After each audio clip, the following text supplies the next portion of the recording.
Campaign event tonight with pop star Katy Perry in Pennsylvania. Here are both candidates at stops within the past hour. When your kids and grandkids ask you did in 2016, when it was all on the line, I want you to be able to say, I voted for a better, fairer, stronger America where everybody has a chance at the American dream. We didn't bring any so-called stars along. We didn't need them. You know, the reason Hillary has to do that is nobody comes for her deal. She can't fill a room. We can get stars. We don't need them because we just want to make America great again, and we know what to do. We have a packed lineup on deck tonight, including Donald Trump Jr. just minutes away. But before he makes his closing argument, I want you to hear my opening statement. This is the most important election of your lifetime. And whether you like Hillary Rodham Clinton or Donald J. Trump doesn't matter. There is only one person you can vote for. We cannot have a country led by a president subject to ongoing criminal investigations, potential indictment, and never-ending hearings. We cannot have a president under that level of scrutiny that inevitably leads to even more questions and more investigations. And irrespective of what happens to her, whether she's indicted or even guilty, it doesn't matter. Her guilt is a moot point. She cannot take the Oval Office. Now, in any other business, when the head of a corporation is plagued by scandal, that person steps down and is replaced because the board knows a business cannot succeed without respect and authority. How do you think the world is going to look at the United States when a woman under federal criminal investigation, who's lied repeatedly to the American people, is elected? Do you think they'll take her at her word? How many countries already own her through the Clinton Family Charitable Foundation, which was used to raise a minimum of $100 million just for her husband, Bill? How many countries like Morocco own her because they gave $12 million for 5 minutes with Bill? Just think. We can have our own world joke, like Bunga Bunga Prime Minister Berlusconi under constant investigation while in office and then sentenced to prison. Why, when just this week we are faced with threats of a cyber attack on Election Day, not to mention the constant threat of another terror attack on U.S. soil, when Obamacare premiums in some states are higher than mortgages? Would we put someone in the job who is distracted and not focused, not to mention a little woozy?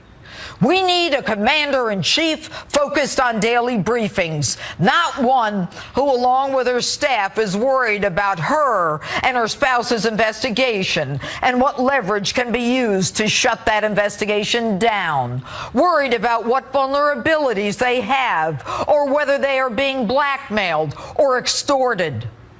The only winners there are the blackmailers and the president. We are the pawns in a case like that. You and I are the ones who would pay the price. Now, I don't know how old you are, but I personally can't take another chapter of Clinton scandals. The Rose Law Firm, Cattle Futures, Travelgate, Monica-gate, the McDougalls, a husband and a wife, both of whom would rather go to jail than testify against the Clintons, and people dying of all kinds of things along the way. Impeachment. And folks, I haven't even gotten to the 21st century. The woman has a propensity to lie about anything and to forget virtually everything. It's hogwash that 20% of our uranium is sold to the Russians thanks to the Clintons. Our Department of Justice has already been corrupted by Bill Clinton, and now brazenly, the target of that criminal investigation, Hillary, announces that she'll keep Loretta Lynch as her AG should she become president. And if you are tired of this cesspool of corruptibles and visits from the ghosts of the Clintons' past, then you simply don't have a choice. She is a woman guilty of bad judgment over and over. What makes you think her judgment is going to get better, or that she's going to work for you, or even think about you with the sword of justice at her throat? Guilty or not guilty, she is a woman who is neither capable nor worthy of leading our great nation. And if you think it's time we hire a person for the Oval Office who is proud of America, who believes in law and order, who believes that our vets take priority over illegal immigrants, that open borders present a danger to us, that it's time to make fair trade deals, who sees us as a sovereign nation, who is proud of us and our American history, who will work on making us rich instead of herself or her family, then it's time to vote for the person who believes in the Constitution, the only one who will bring change, who is willing to roll up his sleeves, who will put in the time, has both the energy and the clarity, the one who doesn't give a darn about political correctness, the one who knows how to create jobs, and yes, the one who wants to make America great again. You've got 72 hours. It's up to you. And that's my open. Tell me what you think on my Facebook page or Twitter, hashtag Judge Jeanine.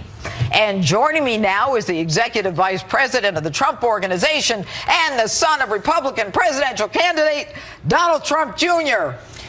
How are you? I'm doing great. After that, I just want to drop mics for you. That's pretty powerful, Jeanine. I'm impressed. Wow. Well, I have to tell you, you know that I believe in your dad. I believe in you guys. I know you, and all of my listeners know that it's not just a friendship. I believe that your father has the capacity, and I think an important word that nobody talks about is the clarity, that 100%. He understands what's going on. Okay, let's talk about where we are. Yeah. 72 hours. What does your dad have to do? Is he going to win Florida, North Carolina, Nevada, and Colorado? Well, you know, it's interesting. The map has changed a lot in the last few days. I mean, there's a lot of states that are in play that were never supposed to be in play. I mean, we're tied up in Colorado. You know, he's going to Michigan. That hasn't gone, you know, for us in a long, long time. He's going back up to Minnesota. He's going into states, you know, so the map has changed. There are states that we no longer maybe have to win if we can pull off I'm going to interrupt you. Donald, we're going live to your dad. Apparently there was a ruckus. Where is he now? He's in Reno, Nevada. There was a ruckus. Did they rush him off the stage? Secret Service just rushed him off the stage. But he's back in pure Donald form. Let's listen. To repealing the defense sequester. Right now, it doesn't sound that exciting, but it's very important because we're going to rebuild our badly depleted military. That means brand new modern aircraft for Naval Air Station. And you know what I'm talking. Fallon. Who's Fallon? Any? Not far from here. The Naval Air Station. We have aircraft that's 18 and 20 years old. We have aircraft much older than that. We can't even buy parts to some of our aircraft. They're so old, they don't make the parts anymore. Now see those Medal of Honor recipients? What we're hearing now is that some people were taken out of that forum by the Secret Service, and your father was rushed off, and he's back on the stage and back to message within moments. That's what he is. Listen. Oh, look, there he is being rushed off. He is safe, as you can see a moment ago, and back on the stage, back on message. All right, so. All right, your reaction to that, Donald? Well, listen, you know, it's interesting. You see it. That's the tolerant left, right? That's the same people probably that were getting paid to go incite violence at rallies from the Democrats. I mean, that's pretty good, you know. A lot of people will go throw some punches for $1,500, especially the crazy people that the other side was hiring. So, but that's really what we're up against.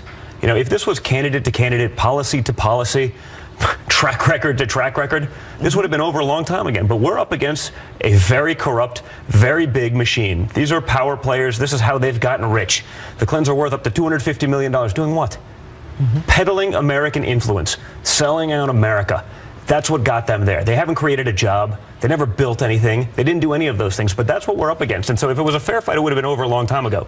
But it's not a fair fight. And I think the American people are starting to see that. We always knew. But now we're seeing it in the emails. You're seeing it in the O'Keefe tapes. You're seeing it day after day after. I mean, it never ends. It's like you're watching a movie about a banana republic, but it's actually happening here in America. And I think the American people are sick of it.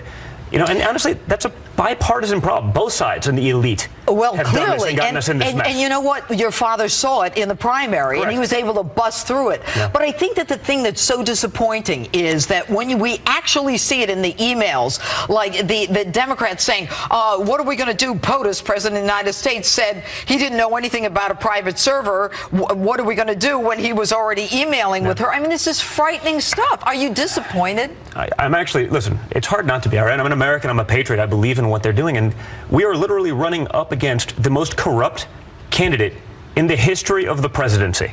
Okay? There's no, I can't even name, I can't come close to there isn't. The scandal after scandal, you listed them, and you're right. That wasn't even the 21st century. Yeah, we didn't even that was get just to the 90s and prior. You know, and so what are we saying to not only other politicians, but our children? Are we saying that kind of behavior is okay in government? You know, when the elites in Wall Street, when the elites on both sides of the political spectrum, when the media elites, when they're all up against you, guess what? You're probably doing something right. Exactly. It means you're fighting for the people that haven't done so well, because those guys have all done really well over the last few decades, whereas the average American hasn't had an effective pay raise in 20 years.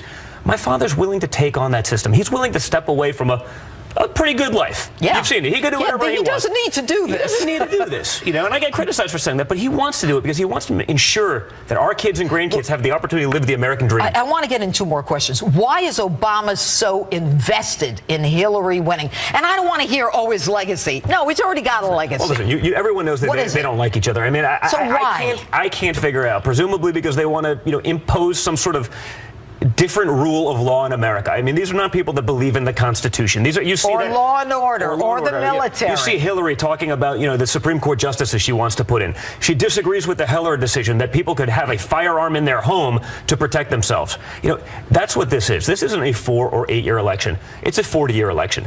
You lose this, you lose the court, you lose all those decisions, you plant those liberal activist judges there, and you have a very different America. You have a very different America for our kids to grow up in, and it's not one that you can recover, because once that mentality and sort of that, everything, government's always there to do something, and government has to be in every aspect of your life. Look at what government's gotten us.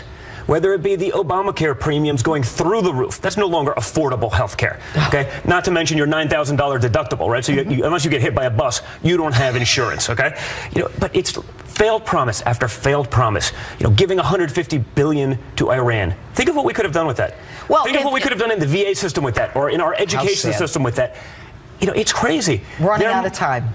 Donald Trump Jr., I could tell your whole family has incredible energy. Well, listen, we're passionate about it because we love this country and we want to see it go on the right path. There's a lot at stake here, and it's not so simple to just say, what we're hearing about. These guys have failed us time and time again. What's different about this batch? Donald Trump Jr., thanks so much. And just to update you again, Donald Trump is speaking live before a crowd in Reno, Nevada. He was just rushed off that same stage just a few minutes ago after a fracas broke out in the crowd. Few people were taken away by the Secret Service. Mr. Trump has returned to the stage a few minutes later and is obviously fine and being Donald Trump. Joining me now is former Defense Intelligence Agency Director and Mr. Trump's senior advisor, Lieutenant General Michael Flynn. General, great to have you back on the show tonight. All right. Thanks for having me, Justin. Thanks for having me. Appreciate it. All right, General. It's so good to have you back. Listen, I'm sure you heard what we just talked about, Donald Trump being rushed off the stage. Yeah. The left is at it again. They're so tolerant, and yet they make sure that they... let me just say something. Let me say something about that, Justice, because I'll tell you what.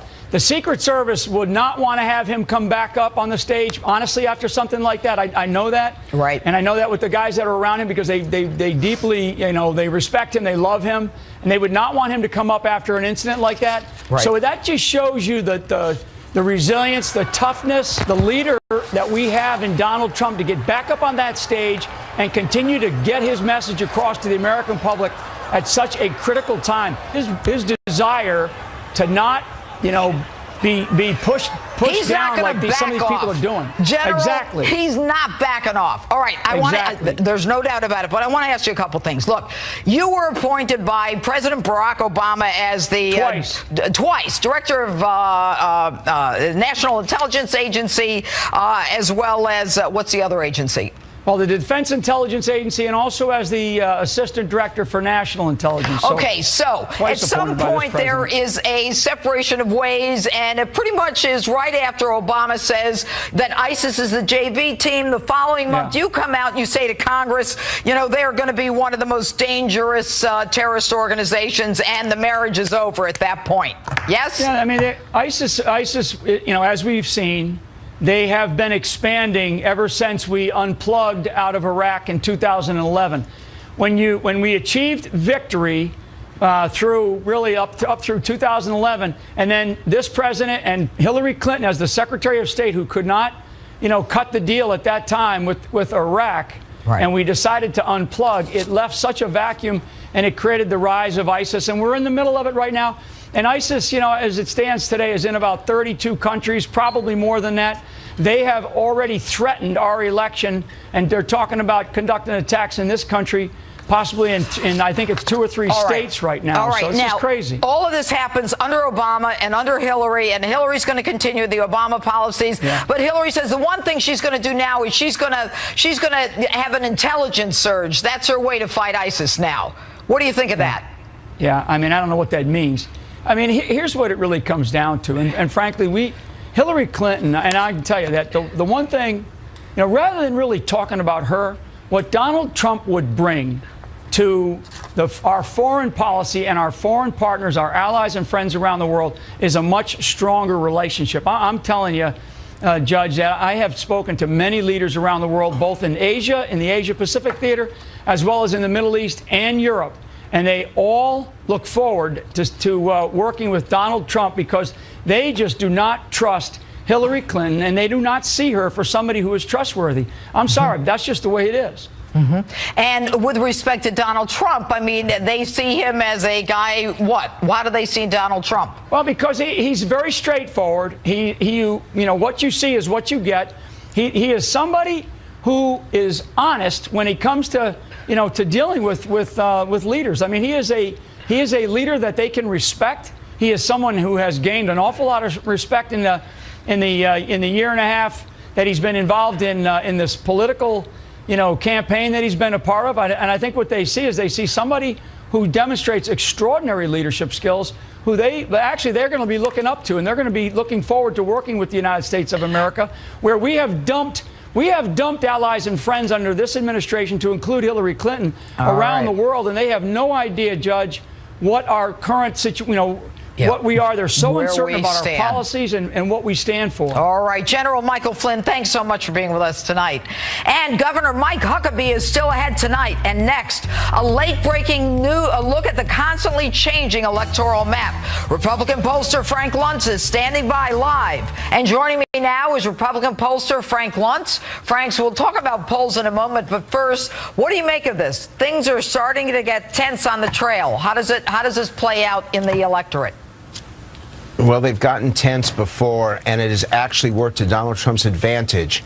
That the public does not want to see these fights. They don't want to see this kind of physical behavior, and they frankly had enough of this election campaign. And I've been watching carefully over the last 8 or 9 days, and that undecided vote, that uncommitted vote, has moved from Hillary Clinton towards Donald Trump. 9 days ago, she had a 6.7% lead. Today, she's only got a 2% lead, and it's because of events like this that the public looks and they say, he's merely trying to put out his message. And what happens? Protesters on the left try to take him down. And in addition to that, what we're learning from people like O'Keefe and some of the other stuff that's coming out is that people in the Democratic committee are paying others, you know, to actually incite this kind of anger. And then the Democrats come out and they say, you know, these Republicans they're just horrible people. But, you know, so, you know, you kind of, it dovetails together, and it's kind of clear what's going on here. But I want to talk about something that you said the last time you were on. And you talked about the fact that what matters is Florida, Pennsylvania, and Ohio. You said you really didn't care about the national numbers. Where are we right now in those states? And that's very important, that the national numbers do not matter. I believe that Donald Trump is going to take two states that Republicans have not been able to take up to this point in recent elections, which is Ohio and Iowa. I would actually write them off at this point. I also believe that Donald Trump is sufficiently ahead in Georgia and Arizona to remove those states. Now, I need to put a caveat here, which is in Florida, Hillary Clinton's get out the vote effort, her targeting, her micro-targeting, the texts, the emails is extremely effective, and it is very much in play in Florida, which makes that state too close to call.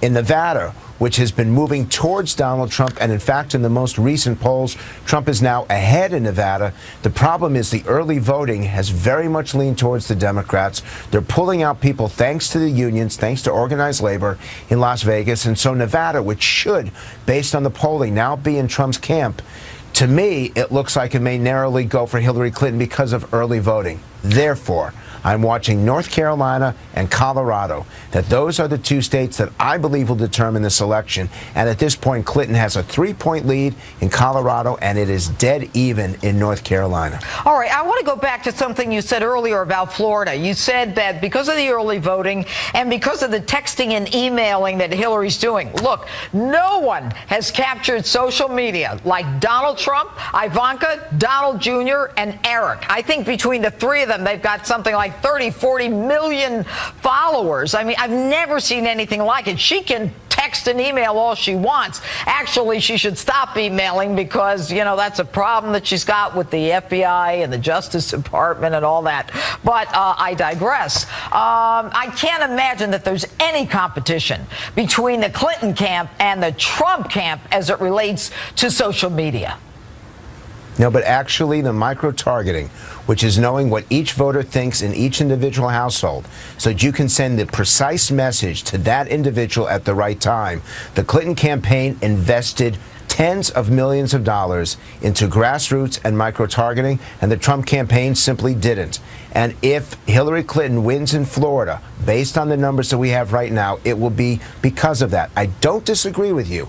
Donald Trump has something like 25 million Facebook and Twitter followers, and that is significant. More people hear from him than anybody else in American politics. But, and this is an important but, she has gone ahead over the last 3 or 4 days. The trend has been in her favor, and she has a turnout mechanism that is almost as good as Barack Obama in 2012. And so I provide this warning, this caveat to viewers, that Donald Trump cannot win the election without winning Florida. But here's the difference between Hillary and Barack. She can't pull them like Barack can. Frank Luntz, that's what I think. Anyway, thanks so much for being with us tonight. My next guest can talk a little bit about this with us. Fox News contributor and former Arkansas Governor Mike Huckabee joins us now from Florida. All right, good evening, Governor. We just saw a rather frightening scene, Donald Trump being rushed off stage, and it seemed like a raucous event. And the Secret Service obviously thinking it's serious enough to take him off stage. But in clearly Trump fashion, Donald back on stage and continuing with the rally. What do you make of this? Well, first of all, Judge, you've been around Donald Trump. You know that this is one of the most energetic human beings I've ever seen. I've been with him on the campaign trail. He runs circle around people who are half his age. I want you to think about how many events he's doing a day. And unless people have ever done something like this, they have no idea the drain upon a person's physical body. And yet Donald Trump goes out there, rally after rally. He's doing multiple events, plus the travel, plus the interviews, plus calling people. It's not just like he gets on the plane and takes a nap. He's meeting, he's talking with his staff, he's making phone calls. That's the first thing people need to know. But related to this rally, one of the things that's happening, there are so many rallies, and these are being planned not weeks in advance, hours in advance, literally hours. And it is an incredible security challenge. And I want to say kudos to the Secret Service and to the police forces for being able to manage what is a very challenging situation. And, you know, Governor, I have to tell you, I mean, in addition to all of those issues that you spoke about, you know, with the drain from traveling and all the meetings and all that, there's one piece that you didn't mention, and that is the stress of the incoming, of all of the, you know, shots that are coming in, what's got to be responded to, what doesn't have to be responded to. And, you know, in the last 72 hours of the campaign, what is she going to hit him with? And you know what's interesting, in terms of what she's going to hit him with, all of her commercials right now are all negative about him. She doesn't have one positive thing to say about herself. Well, what would she say? Hey, I haven't been arrested yet. You know, they haven't found all those emails, thank God. I mean, what else can she say? This is a person who is so surrounded by corruption that everywhere she walks, it's like the character Linus in Peanuts when every time he takes a step, and no, it's the guy with the dirt that just comes off. And it's like everywhere Hillary walks, there's just little clouds of dirt and corruption that keep coming off. What can she say? The fact is, she has no business being commander-in-chief or president. You made that very clear in your opening comments tonight, and I thought it was right on target. What Donald Trump has demonstrated is that he's a leader. He knows how to take command, take charge. He brings people to a point of wanting to follow. And I've said many times, Judge, Donald Trump looks like somebody who is going somewhere. Hillary Clinton looks like somebody who's sorry she's been. Let me ask you this. Are you concerned about any of the problems with voting and, you know, a rigged election and all the problems we're hearing about? Or, you know, do you think that this is going to be something that will be relatively easy in terms of the ballot counting? You know, I can hope that it's going to be done with great integrity. But, I mean, when you have incidences like the situation in California where a guy goes to his doorstep and there's 85 ballots, you know, at his door, we know that there are problems. Is it enough to swing an election? At a national level, probably not. I was in Pennsylvania earlier today, and one of the things that you hear is a concern. But I'll tell you something else that is very evident. There is an enthusiasm level for Donald Trump that is simply staggering. I was in a suburb of Philadelphia last night, in Lancaster earlier today.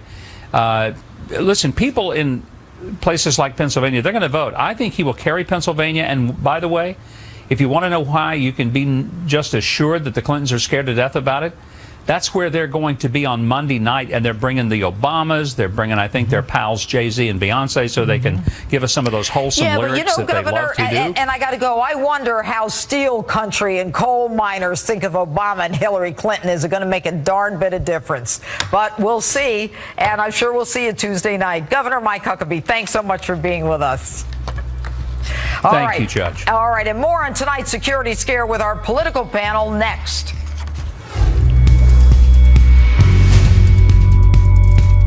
Things are getting very tense as we get towards the end here, and let's talk about it with my all-star political panel. GOPAC Chairman, Republican strategist David Avella, and Principal at Dewey Square Group, Democratic strategist Marianne Marsh. All right, things getting a bit tense, huh, Marianne? It's that time of year, unfortunately, and you never want to see anything like this happen. It certainly happened at both rallies for both candidates throughout this campaign, but you know, glad everything's fine and don't want to see it again between now and Tuesday for sure. Was Hillary ever rushed off a stage? I'm not sure I ever saw that. Secret Service did go on the stage at one of her events when she was threatened from front, and I think you remember that a couple months ago. That did happen, yes. Okay. And David, what do you make of all this? Well, tensions are high, and earlier today I saw a report where actually a Bernie Sanders supporter got taken off the stage at a Hillary Clinton rally. So tensions are high in this election, and in case you didn't have enough of it, today's daylight savings time, so we get one more hour of election 2016. Oh, all right. I thought you were going to say one more hour of sleep. So I mean, that wouldn't be so bad. All right, look, you know what? Marianne, I'll start with you. She is using events to generate enthusiasm. Jay-Z, Beyonce, Katy Perry. And I think that the comparison is stunning. Whereas people are waiting in line for hours for Donald Trump, they're almost, and I think they pay a small fee for the cleanup afterwards. I don't know quite what it is. And yet she's got to give away free tickets for people to show up. Otherwise, she can't fill up a room. Do you think that those people are really going to go out and vote for her? Well, actually, it's far more than that. These events actually deliver votes. Everybody who goes to these events ends up voting after the event. You have to show up in person to get the ticket. Inevitably, where you pick up that ticket is across from a voter registration location and a voting location. When the event is over, you go out and vote. If the voting place is further than a couple blocks, they actually put you on shuttle buses to go there. So they're actually delivering votes after all of these events, and that's the big difference here. Okay, all right. So you then have it's actual where they're votes coming out of actually them. voting. It's where there's early voting. Yeah. Okay. Correct. And I mean, you know, that makes sense that they would do that. All right. So then it's very smart. Okay, it is very smart. Well, let me ask you a question. You know, they've called Donald Trump all kinds of names. You want to add to that, David? Let me just add to that last point. But it's also necessary for the Clinton campaign, because who would have thought that 3 months ago the Democrats were talking about, oh, we're going to put Georgia in play, and we're going to put Arizona in play, and we're going to put Donald Trump on the defensive. And here we are 3 days before the election, and Hillary Clinton has to defend what should be home turf for her. She's going to Pennsylvania, she's going to Michigan, and she's bringing all the people to the stage that helped get President Obama elected. And why? Because she can't get them herself. All right, now, Marianne, I want to go. I want to go to the lyrics. Now, Donald Trump has been called a lot of names, and I find it shocking, to be honest with you. And I haven't heard anyone talk about this. Well, I'm going to do it. Jay-Z lyrics, songs that he actually sang last night, include things like "Ladies is Pimps" and "Middle Finger to the Law." That was in his opening song. And his next song had to do with calling gays a name that begins with F, running to the po-pos. They should be smoke them like cocoa, and you know, the hell with that. Leave holes in some guys' clothes and use your Glock.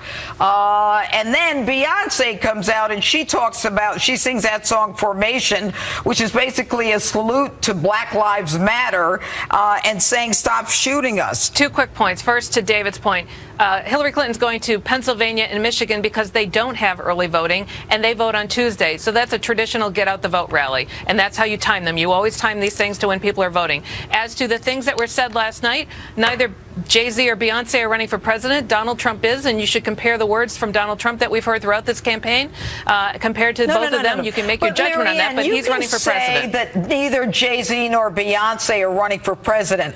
But when someone running for president is using these people as the vehicle to get young people to vote and holding them up as some kind of, you know, people to look up to, every other word is F and every other word is N, and then, you know, something that I can actually say that doesn't have a curse word: when he F'd me good, I take his ASS to the Red Lobster. I mean, this is awful. Shoot the, you know, gays, run into the po-po, smoke them like cocoa if they turn you in, if you have drugs. I mean, this is a whole undercurrent that's anti-law enforcement, you know, civil order.